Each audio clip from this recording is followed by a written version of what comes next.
Examination পূরণ করতে এসে মরক্কোর কাছে সুদলিংপাং হয়ে গেল ব্রাজিল। ব্রাজিলের খেলা দেখে মনে হচ্ছিল এখানে ব্রাজিল নয়, খেলতেছে ব্রাজিলকে ওভারহাইপ করা বাংলাদেশের টিকটকাররা। ব্রাজিলের এই ফুটবল খেলা দেখে মনে হচ্ছিল এখানে বিশ্বকাপ নয়, বরং পাড়ার কোন ফুটবল ম্যাচ চলতেছে। আমি বিশ্বাস করি না।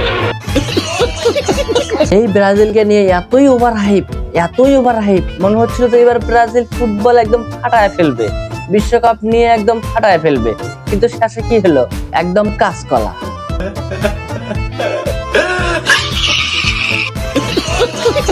কিছু আর্জেন্টিনা ফ্যান মাঝে মাঝে বলে না এদের শুধু বাপ দাদার গল্প, আসলেই তাই। এরা কোথায় খেলতেছে, এদের খেলা দেখে মনে হচ্ছিল যে কানে কপালে দুইটা থাপ্পড় মারি।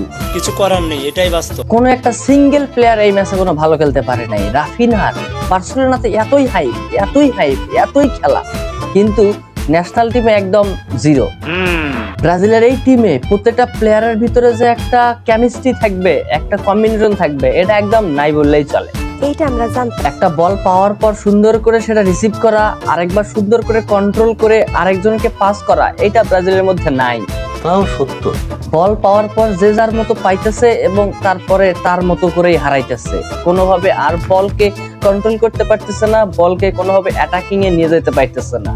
নিঃসন্দেহে তুই ঠিক কথা বলেছিস। না আছে ডিফেন্সে, না আছে মিডফিল্ডে, না আছে স্ট্রাইকারে, কোথাও ব্রাজিলের কোনো খেলা নাই, একদম পুরাই জিরো।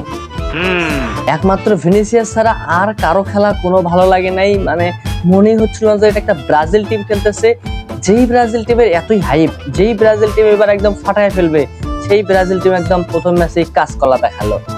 কি বলবো, যাই হোক। যেসব ব্রাজিল ফ্যান এবার বুক ভরা এক্সপেকটেশন নিয়ে বসে আছেন যে ব্রাজিল এবার এক্সামিশন পূরণ করবে, তাদেরকে প্রথমেই জানাচ্ছি এক বালতি সমবেদনা। এসব মাথার ভিতর থেকে ঝেড়ে ফেলে দেন, ঘুম পারেন, রাত জেগে খেলা দেখার কোনো দরকার নাই, আরাম করেন।